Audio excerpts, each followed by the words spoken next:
Cette semaine, votre Maureen Rétro vous emmène à Valloire pour redécouvrir l'exercice CERS, un exercice militaire de grande envergure dans les sommets enneigés. Bon Maureen Rétro.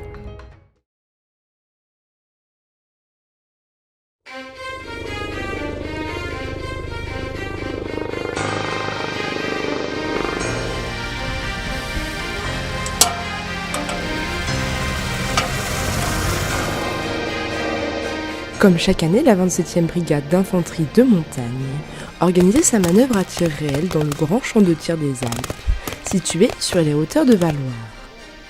Cette année, 1 millier d'hommes engagés se sont entraînés dans ce champ de tir à ciel ouvert, qui est à ce jour le plus grand d'Europe.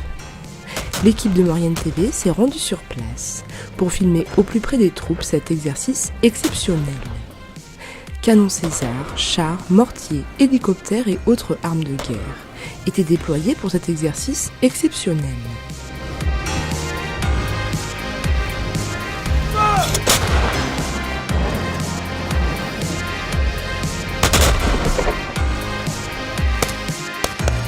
Au cours de ce reportage, nous irons à la rencontre du général Pierre-Joseph Givre et du colonel Devigne qui nous expliqueront le déroulement de cet exercice. Un reportage saisissant aux allures de guerre sous la neige.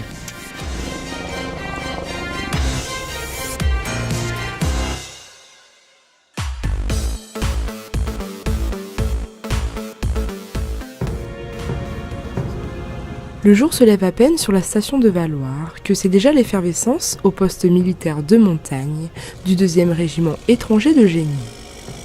1 millier de soldats sont présents dans la station mauriennaise pour l'exercice annuel de la 27e brigade d'infanterie de montagne.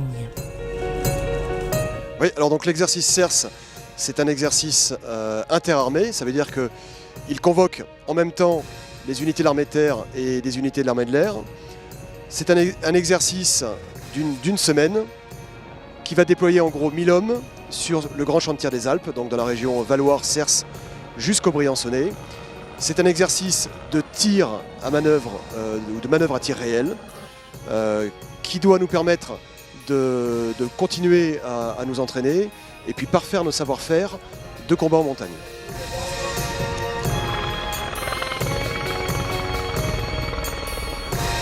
Durant cet exercice, les armes et les techniques utilisées sont les mêmes que lors des opérations extérieures. C'est habituel parce qu'on essaie de le faire chaque année, mais il est exceptionnel par l'ampleur des moyens déployés. Il faut savoir que toute la brigade revient d'opérations au Mali et en moins d'un mois on a réussi à monter cet exercice, à mobiliser toutes les capacités interarmes puisque vous voyez des chars, vous avez vu un hélicoptère Tigre, vous avez entendu l'artillerie, vous avez des véhicules haute mobilité qui ont été au Mali, vous avez eu l'infanterie également qui s'est déployée, les mortiers, je vous ai dit les hélicoptères d'attaque, les hélicoptères de manœuvre et même l'aviation. En fait l'enjeu c'est d'être entraîné à intégrer tous ces moyens lorsque l'on manœuvre, puisque la manœuvre se fait à la fois par le mouvement et par les feux. Et là ce que vous voyez c'est vraiment exceptionnel, ça montre le très haut niveau de technicité de l'armée française, cette capacité à intégrer tous ces moyens très différents. Parce que vous avez remarqué qu'on ne tire pas, ou si on tire avec l'artillerie, les hélicoptères doivent passer sur une zone à côté pour être en parfaite sécurité et en même temps être capable d'intervenir très vite pour permettre à l'infanterie par exemple de se désengager. Donc ça ne s'improvise pas du tout, il faut des moyens technologiques, c'est ce qu'on a aujourd'hui. Et puis il faut des compétences humaines extrêmement précises. Un exercice orchestré et dirigé par le poste de commandement, situé au poste militaire de montagne du 2e régiment étranger de génie. C'est ici que plusieurs dizaines d'hommes organisent à distance les manœuvres des troupes présentes sur le terrain. Pour se rendre sur le champ de tir, il faut emprunter la route qui mène au col du Galibier. La barrière, située au hameau de Bonne Nuit, délimite physiquement l'entrée de cette zone. C'est ici que plusieurs soldats sont postés afin d'interdire à toute personne civile de pénétrer dans la zone. Cette manœuvre, qui se déroule sur terrain libre et non militaire, nécessite des moyens de sécurité très importants pour que les troupes puissent s'entraîner en toute sécurité à l'intérieur de cette zone en forme de rectangle de 50 km sur 20 de côté, strictement interdit aux civils. Nous travaillons et nous opérons dans une zone qui est traditionnellement aussi une zone de randonnée à ski.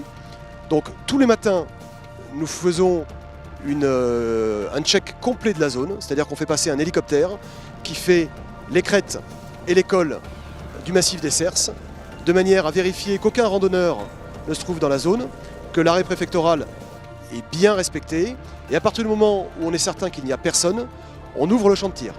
Parallèlement à ça, on a en permanence sur les chemins d'accès des Cerces, donc notamment sur la partie sud, la vallée de Névache, la vallée du Montier, le Lotaré, on a des vedettes, donc des binômes, des groupes d'hommes qui sont là, qui passent 10 jours en bivouac et qui peuvent renseigner les randonneurs et puis les avertir du danger, et quand le champ de tir est ouvert, leur interdire l'accès.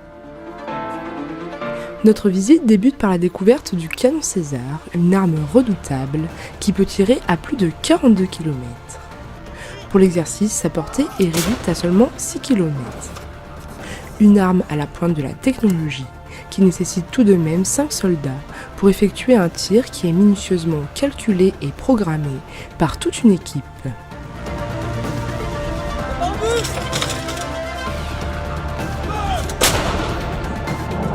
Donc on a un coordonnateur d'appui-feu, ce qu'on appelle le CAF. Lui, il est en liaison des observateurs qui sont à l'avant, qui désignent les objectifs. Et il a également en liaison les sections de tir. Donc section de tir César comme la nôtre actuellement, ou section de tir Mortier de 120. Donc le CAF, son rôle, lui, ça va être de coordonner tout ça. Sur un tir, un observateur va désigner un objectif, va le redescendre au CAF, les coordonnées de l'objectif. Ensuite, le CAF, il va le traiter et il va l'attribuer à une des sections ou plusieurs sections de tir. Voilà. Une fois que nous, on reçoit les coordonnées du tir, j'ai une équipe au sein de la section, une équipe de calculateurs. D'accord, ils sont composés de 3 personnels. Et eux, leur boulot, c'est de calculer, on va dire, les éléments de tir. Donc les éléments de tir, c'est un gisement et un angle pour pouvoir placer le canon avec son gisement et son angle et tirer au bon endroit. Quelques kilomètres plus loin, nous arrivons sur un plateau où plusieurs dizaines de soldats sont postés sur différents secteurs. Nous assistons alors à une vraie scène de guerre où chars, mortiers et tireurs d'élite interviennent à tour de rôle dans l'exercice. Un exercice millimétré et organisé à la perfection, permettant ainsi aux troupes d'évoluer en toute sécurité. Cette année, l'exercice a une mission à caractère défensif, contrairement aux années précédentes, où il avait un caractère offensif.